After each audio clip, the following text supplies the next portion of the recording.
Next part जो है circulatory system का वो ब्लड वेसल्स है।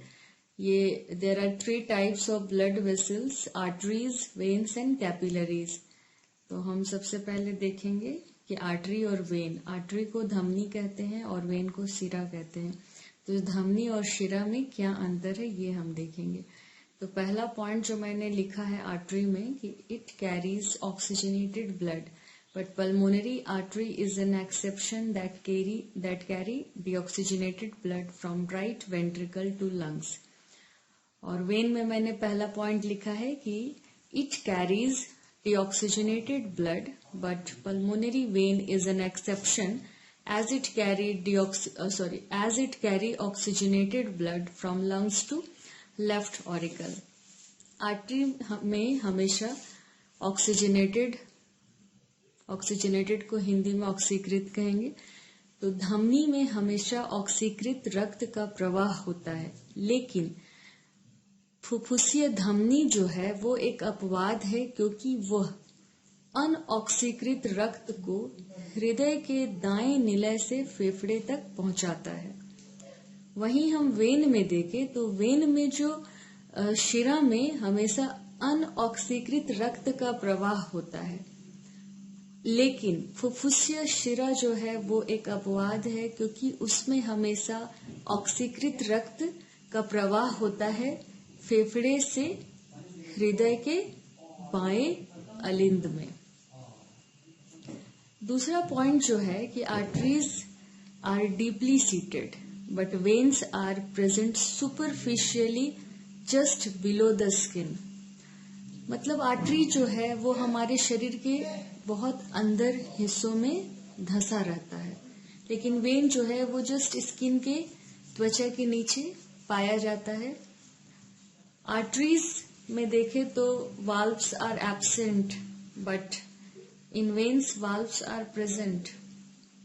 आर्टरी में एक्चुअली होता ये है कि ब्लड बहुत तेजी से बहता है, दबाव के साथ बहता है, तो उसमें वापस ब्लड के आने की संभावना नहीं होती है। चूंकि आर्टरीज में ब्लड बहुत प्रेशर के साथ बहता है तो उसमें बैक फ्लो के चांसेस नहीं होते हैं, इसीलिए वाल्व्स एब्सेंट होते हैं। बट वेन्स में चूंकि ब्लड बहुत कम दबाव के साथ बहता है, इसीलिए ब्लड के बैक फ्लो के चांसेस बढ़ जाते हैं, ब्लड के वापस जाने के चांसेस बढ़ जाते हैं, जिसके कारण वेन में वाल्व्स पाए जाते हैं। आर्टरीज जो होते हैं वो थिक वॉल्ड होते हैं। आर्टरी का जो दीवार होता है वह मोटा होता है, जबकि वेन की जो दीवार होती है वो पतली होती है। आर्टरी में ब्लड जो है वो बहुत दबाव के साथ बहता है, जबकि शिरा में यह ब्लड जो है कम दबाव के साथ बहता है। तो these are the differences between arteries and veins. Now next is capillaries. Capillary जो है रक्त केशिकाएं जिसे कहते हैं, ये बहुत ही टाइनी, बहुत पतले ब्लड वेसल्स होते हैं, बहुत पतले रक्त वाहिकाएं होती हैं जिन्हें रक्त केशिकाएं कहते हैं। और ये केवल एक ही कोशिकाओं के परत से बना होता है, एक ही परत होता है कोशिकाओं का।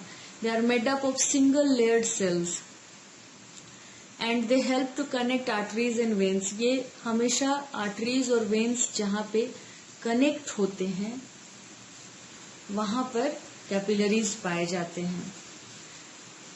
और कैपिलरीज इतने टाइनी होते हैं कि केवल उसमें सिंगल आरबीसी ही फिट हो सकता है, एक एक करके सिंगल आरबीसी फिट हो सकते हैं। तो ये बहुत टाइनी ब्लड वेसल्स होते हैं। Now next topic is double circulation. Double circulation जो है वो मैंने डायग्राम में दिखाया है। डबल सर्कुलेशन में होता ये है कि ब्लड जो है वो एक सिंगल कार्डियक साइकिल में 2 बार होकर के हार्ट से गुजरता है। हार्ट से जब ब्लड 2 बार गुजरता है तब इसे ही डबल सर्कुलेशन कहा जाता है। इसमें डबल सर्कुलेशन में मैंने पहला पॉइंट लिखा है कि in this double circulation deoxygenated blood goes to lungs for oxygenation. ये मैंने वर्किंग ऑफ हार्ट में भी बताया है। ये एक हो गया कि जब ब्लड जो है इम्प्योर ब्लड वो पल्मोनरी आर्टरी के थ्रू फेफड़े में जा रहा है शुद्ध होने के लिए। और दूसरा है the oxygenated blood come back to heart for pumping into the rest of the body. फेफड़े में ऑक्सीजनेटेड होने के बाद फिर से वापस जो ऑक्सीजनेटेड ब्लड है वो हार्ट में आता है और हार्ट से वो फिर आयोटा के द्वारा या महाधमनी के द्वारा पूरे शरीर में जाता है। तो एक सिंगल सर्किट में, एक फुल सर्किट में ब्लड जो है वो हार्ट से होकर के 2 बार गुजरता है, 2 बार हार्ट से गुजरता है, इसीलिए इसे डबल सर्कुलेशन कहा जाता है। नौ और एक कंसेप्ट है close circulatory system and open circulatory system. तो ओपन सर्कुलेटरी सिस्टम ये होता है कि जब हार्ट के द्वारा ब्लड पंप कर दिया जाता है तो जितने भी टिश्यूज हैं उनको डायरेक्टली ब्लड मिल जाता है, मतलब ब्लड वहां साइनसेस में फ्लो होता है। साइनसेस खाली जगह को कहा जाता है।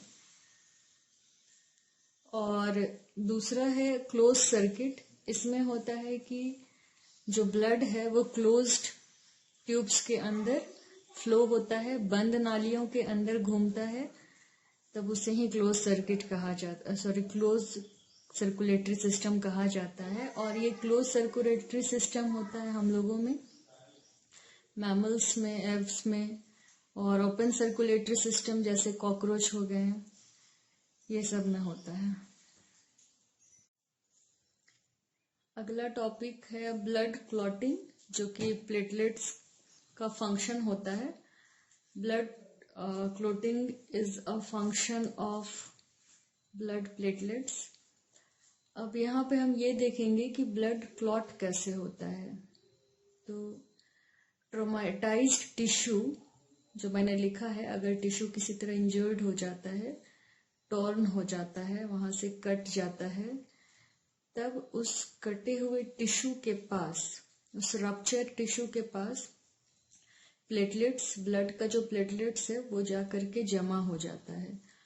और जो कटा हुआ टिश्यू है, जो टॉर्न आउट टिश्यू है, वो भी थ्रोम्बोप्लास्टिन रिलीज करता है।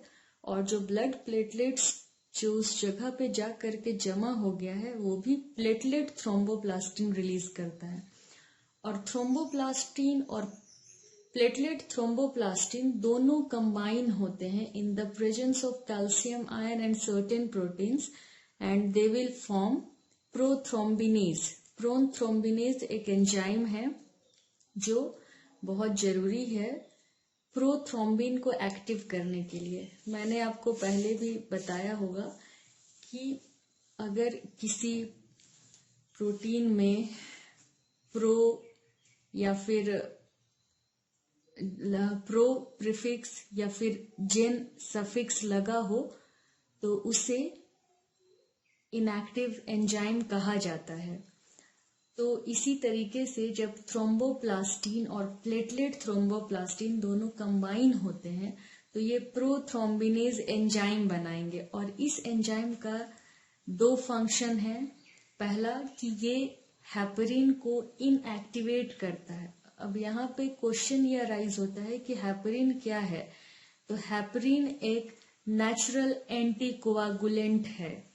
यही वजह है कि हमारा जो ब्लड है वो ब्लड वेसल्स में जमता नहीं है, लेकिन जैसे ही ये बाहर आ जाता है ये जमने लगता है। क्यों? क्योंकि जब कहीं भी कट होता है तो ये प्रोथ्रोम्बिनेज एंजाइम जो है ये हेपरिन को इनएक्टिवेट कर देता है और प्रोथ्रोम्बिन को एक्टिवेट करता है in the presence of calcium ion और थ्रोम्बिन बनाता है। मैं यहाँ पे और एक बार रिपीट कर दे रही हूँ कि ट्रोमेटाइज्ड टिश्यू जब होता है, जब टिश्यू कट जाता है या रप्चर हो जाता है, तब वहां से थ्रोम्बोप्लास्टिन रिलीज होता है और उस कटे हुए जगह पर ब्लड प्लेटलेट्स बिंबाणु आकर के जमा हो जाते हैं और वो रिलीज करता है प्लेटलेट थ्रोम्बोप्लास्टिन। दोनों जब कंबाइन होते हैं कैल्शियम आयन और सर्टेन प्रोटीन के प्रेजेंस में, तब ये प्रोथ्रोम्बिनेज बनाता है। ये प्रोथ्रोम्बिनेज एक एंजाइम है जो प्रोथ्रोम्बिन को एक्टिवेट करता है और थ्रोम्बिन बनाता है। ये थ्रोम्बिन फाइब्रिनोजिन जो कि इनएक्टिव प्रोटीन है उसको एक्टिवेट करेगा और फाइब्रिन बनाएगा। फिर ये फाइब्रिन जो है ये धागे जैसी संरचनाएं होती हैं जो कटे हुए स्थान पर बनती हैं और उसमें जितने भी ब्लड सेल्स हैं वो जा करके एंटेंगल हो जाते हैं, फंस जाते हैं। तो इसी तरह फाइब्रिन और ब्लड सेल्स को हम क्लॉट कहते हैं और वो क्लॉट रेड दिखता है due to presence of RBC. तो प्रोथ्रोम्बिनेज का और एक काम है कि ये हेपरिन को इनएक्टिवेट करता है। हेपरिन एक नेचुरल एंटीकोआगुलेंट है जो हमारे ब्लड को ब्लड वेसल्स के अंदर जमने नहीं देता है। और प्रोथ्रोम्बिन और फाइब्रिनोजिन जो है ये दोनों इनएक्टिव प्रोटीन हैं जो कि लीवर में बनते हैं with the help of vitamin के। तो ये ब्लड क्लॉटिंग के विषय में था।